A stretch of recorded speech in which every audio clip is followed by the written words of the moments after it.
اور وہیں ایک منزل پر خیمے میں رخصتی ہوئی۔ صبح کو ولیمہ کا انتظام ہو ہی رہا تھا کہ رومیوں کی فوج چڑھ آئی اور غمسان کی لڑائی ہوئی، جس میں خالد بن سعید رضی اللہ تعالیٰ عنہ شہید ہوئے۔ ام حکیم نے اس خیمے کو اکھاڑا جس میں رات گزری تھی، اور اپنا سب سامان باندھا اور خیمے کا کھوٹا لے کر خود بھی مقابلہ کیا اور 7 آدمیوں کو تنے تنہا قتل کیا۔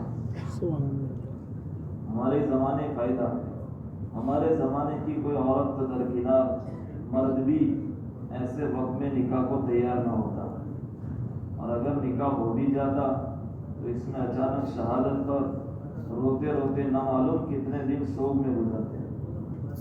اس اللہ کی بندی نے خود بھی جہاد شروع کر دیا اور عورت ہو کر 7 آدمیوں کو قتل کیا۔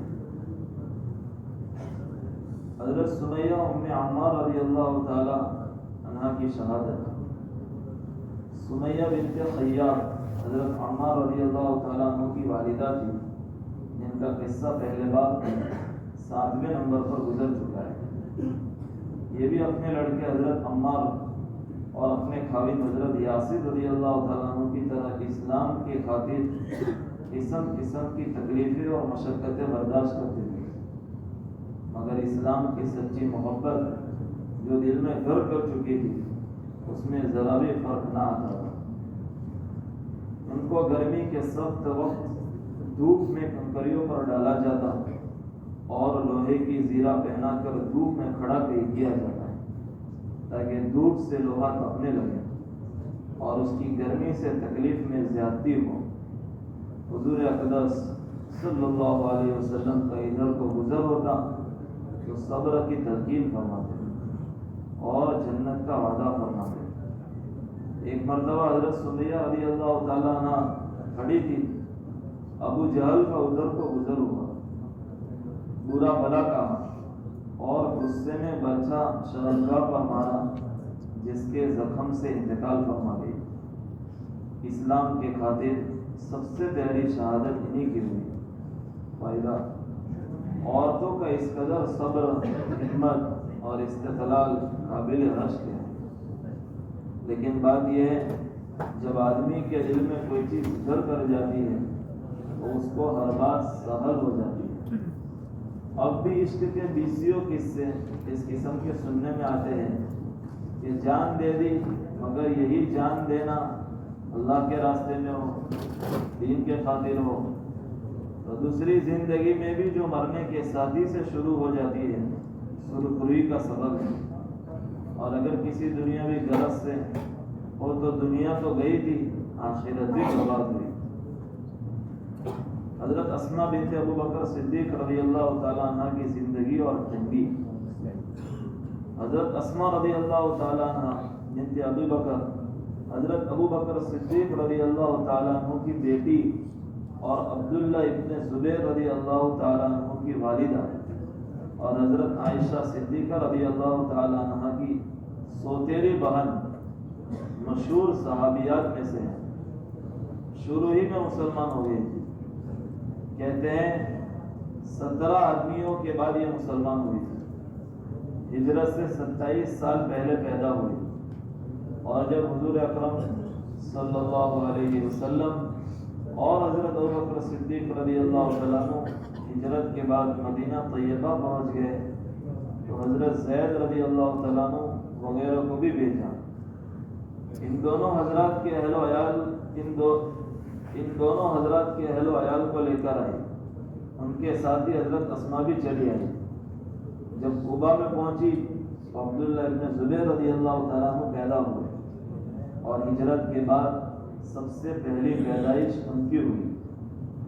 اس زمانے کی عام غربت، تنگ دستی، فقر و فاقہ مشہور اور معروف ہے، اور اسی کے ساتھ ہی اس زمانے کی ہمت، جفاکشی، بہادری، جرأت ضرب المثل ہے۔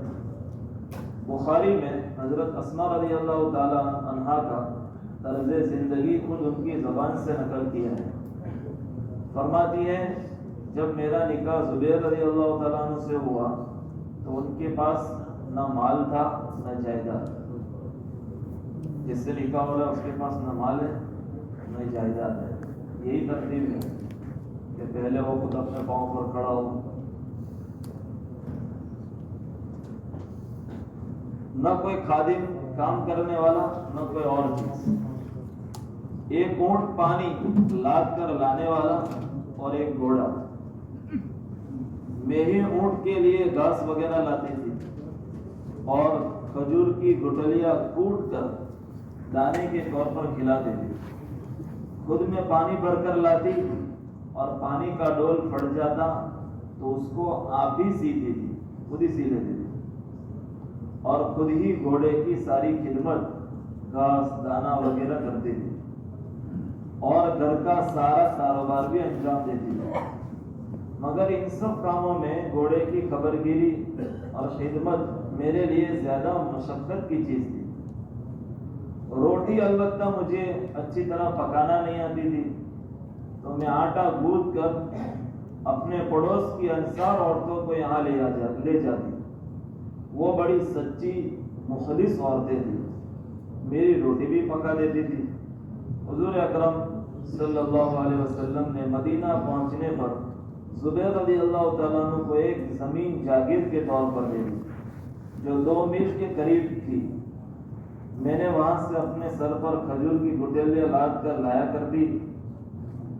میں ایک مرتبہ اسی طرح آ رہی تھی اور گٹھڑی میرے سر پر تھی. راستے میں حضور اکرم صلی اللہ علیہ وسلم مل گئے. اونٹ پر تشریف فرماتے اور انصار کی ایک جماعت ساتھ تھی. حضور صلی اللہ علیہ وسلم نے مجھے دیکھ کر اونٹ ٹھہرایا اور اسے بیٹھنے کا اشارہ کیا تاکہ میں اس پر سوار ہو جاؤں.